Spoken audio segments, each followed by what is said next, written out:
பழனியில் அன்புள்ளம் அறக்கட்டளை சார்பாக தூய்மை பணியாளர்களுக்கு மழைக்கோட்டு வழங்கப்பட்டது.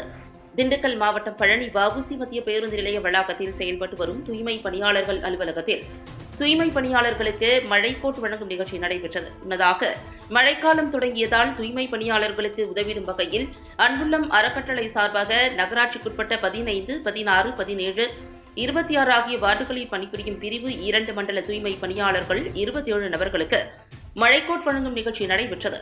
இந்நிகழ்வில் அறக்கட்டளை தலைவர் முகமது உசேன், செயலாளர் சையது இப்ராஹிம், பொருளாளர் குழந்தைவேல், இணை செயலாளர் கல்யாண சுந்தரம் மற்றும் சிறப்பு அழைப்பாளர்களாக பொள்ளாச்சி பாராளுமன்ற தொகுதி அதிமுக முன்னாள் பாராளுமன்ற உறுப்பினர் ராஜா ரவிவர்மா ஆகியோர் கலந்து கொண்டு தூய்மை பணியாளர்களுக்கு மழைக்கோட்டுகளை வழங்கினர்.